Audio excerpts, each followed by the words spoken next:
Nationwide internet and mobile network blackout was reported in Iran for several hours, and some of those are slowly being restored. And several flights from Dubai and from Turkey heading towards several Iranian cities have been cancelled. The unrest began with a shopkeeper strike in Tehran's Old Bazaar and has since spread to other cities. Bedad Michi has this report now. Anger on the streets of Iran. Security forces opened fire in effort to suppress the crowds. But they only grow larger. Thousands take to the streets in the capital Tehran, in the largest rally since protests began nearly 2 weeks ago. They've been sparked by the soaring cost of living and the free fall of the national currency. On Thursday night, online monitor NetBlocks reported a nationwide internet blackout, which it said was an attempt to interrupt communications. Yet videos like these still managed to be posted. Demonstrations have spread far beyond the capital, expanding in both size and in grievances. In Esfahan, crowds set fire to the state broadcasting building. In the city of Gorgan, crowds set ablaze the governor's office. And in Babol, chants for freedom. Rights groups have accused security forces of a brutal crackdown. NGOs and activists say at least 40 protesters have been killed, including minors. More than 2,000 have been arrested. Iran's President Masoud Pezeshkian has urged government forces not to target protesters, saying that the people's demands must be listened to. But there's been mixed messaging from leaders. Earlier this week, the country's top judge accused demonstrators of operating in line with the U.S. and Israel. And the supreme leader has said that rioters must be put in their place. Despite the warnings, Iranians remain on the streets, defying bullets, blackouts, and arrests to make their voices heard. Bedad Mehichi, Al Jazeera. All right, let's get the very latest situation on the ground. Tahir Sidi is joining us now from Tehran.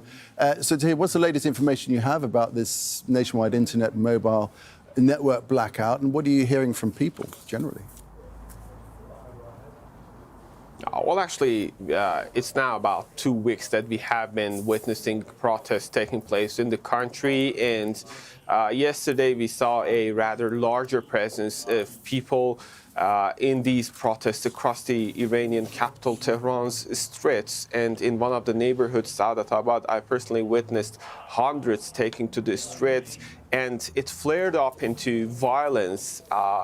We saw tear gas being shot. Also, we saw violence among the protesters when they decided to throw the trash bins and set them on fire and block the streets. All in all, compared to the previous days, what we saw could be called an escalation. Two important developments. First, it's getting a little bit more violent compared to the previous days, and we have been receiving reports about the fatalities, even though we don't have confirmed numbers in that regard, both from the security forces and the protesters. And also, internet shutdown was another important development.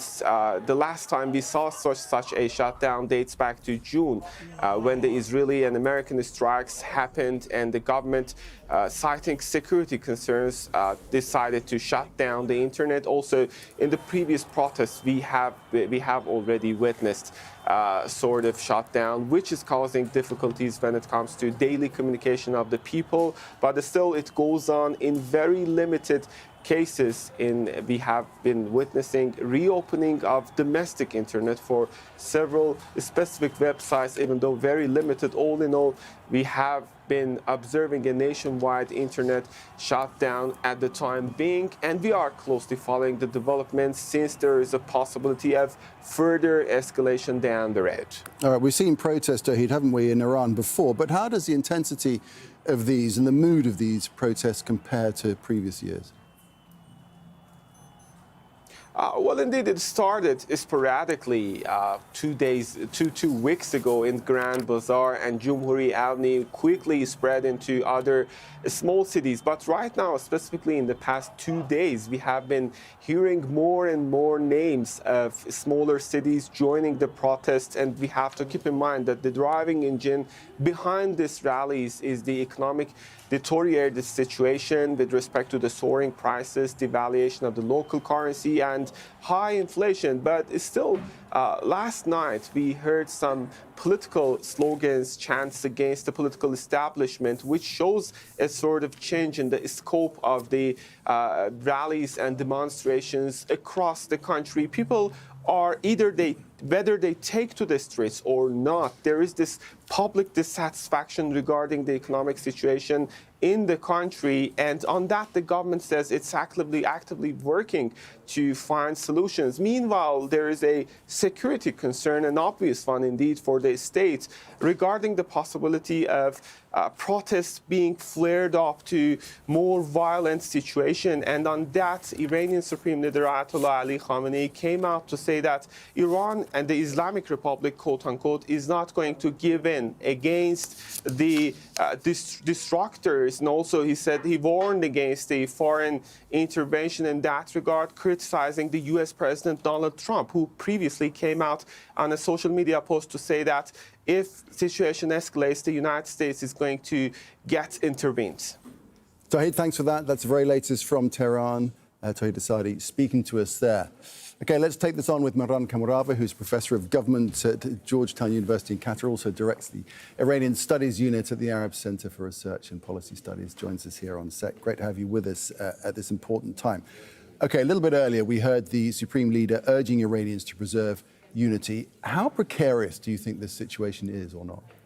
Well, this is the second time since the protest started that the Supreme Leader has come out to give a speech. And that indicates the seriousness with which the state is seeing these protests.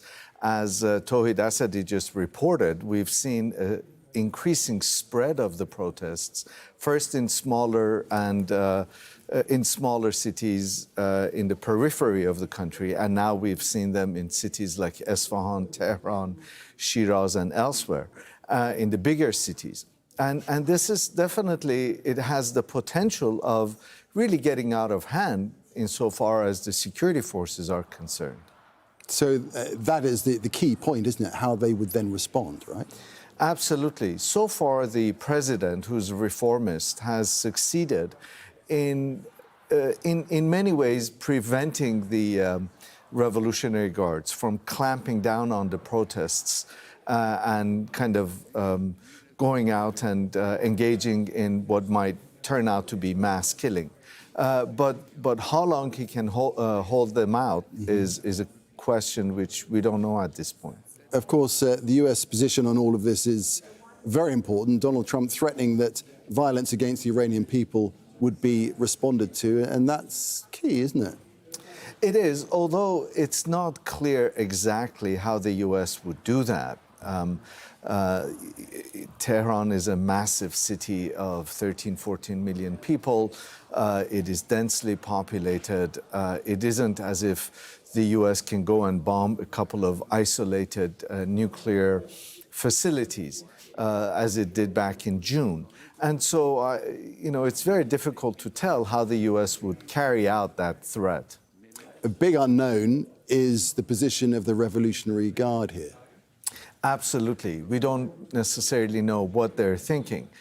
We know from previous experience in the Arab Spring and, in fact, Iran's 1978 revolution, that the military forces hold the key in terms of how these kinds of political dramas turn out.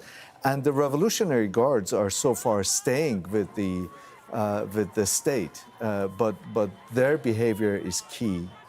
OK, we'll keep a very close eye on how things develop there in Iran. Mehran Kamarava, thank you very much indeed for your perspective. Appreciate it.